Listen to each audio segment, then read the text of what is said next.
Hello, this is the Duda 2, and this is my continuation of my Joseki series, Learn Joseki with me.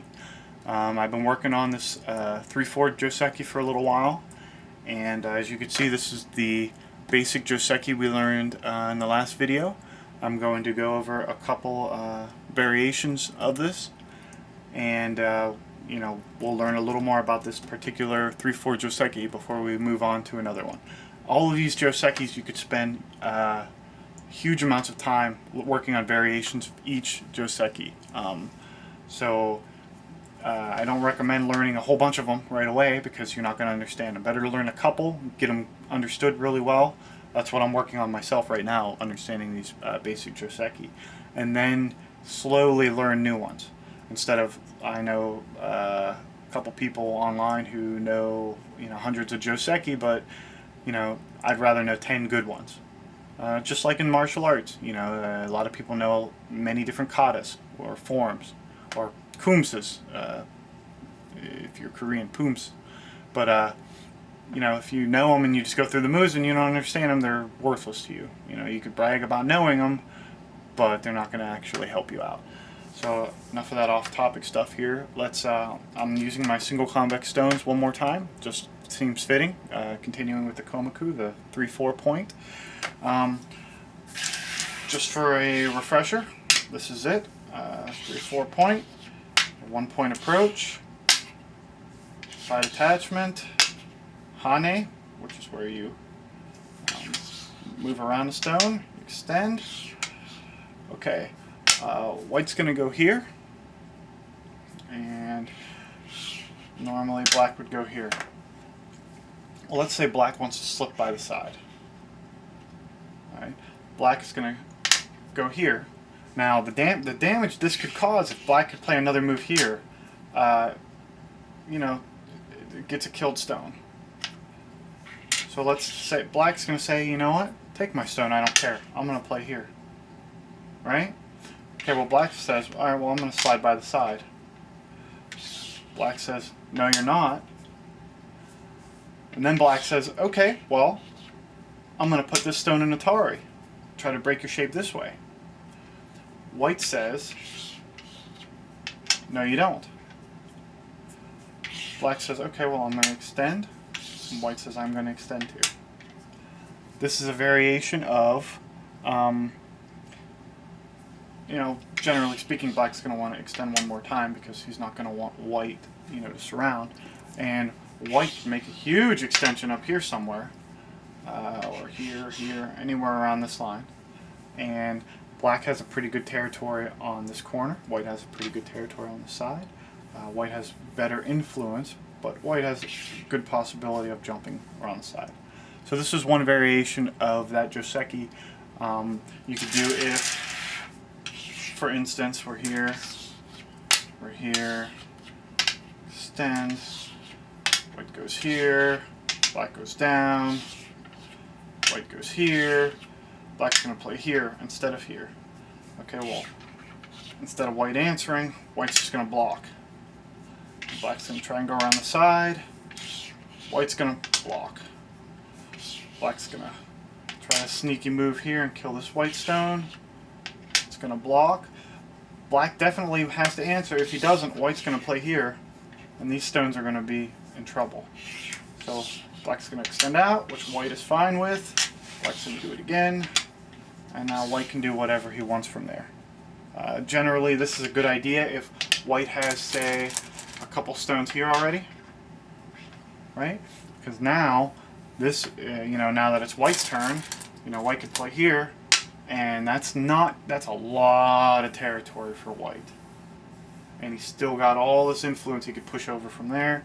Black's maybe not quite so good. But then again, if black has a couple stones over here, and black plays here, remember, it's all about balance, guys. It's all about balance with Go. It may have balanced itself out pretty good. They're both in some pretty good positions. Another variation. This variation is going to be if black cuts early. Right here, black plays here, white plays here. Say black decides black plays here, right? Say white plays elsewhere, right? Just for example. Black will cut, white will move up, black will move over, white will move up again. Not so bad. The what's happening is black's kind of getting this, and white is getting this area. Black's sharing this area. It's really not so bad if, say, white already has a couple stones over here, because black's not going to have unlimited leadway. And again, these are just examples of how to use Joseki, how to influence moves to go a certain way to kind of fit the whole board. Now obviously you don't want to do this if this is a black heavy area, right? So you got some black stones over here, you know, black's going to want to cut early because this is going to help secure this. If in that case, we'll leave these stones here, right? Say we got some white over here and some black over there. Say black plays here, white approaches, black plays here, white goes here, black pulls down. White's definitely not going to want to go elsewhere, because if that's the case, black's going to cut through and be able to link up with these stones. So white's definitely going to want to play here. Okay?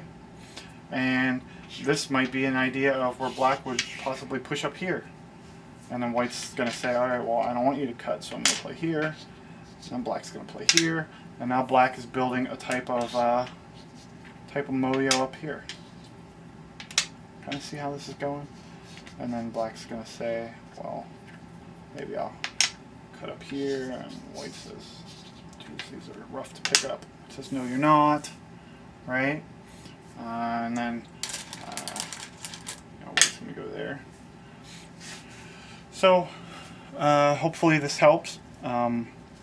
But once again, they're just different variations of,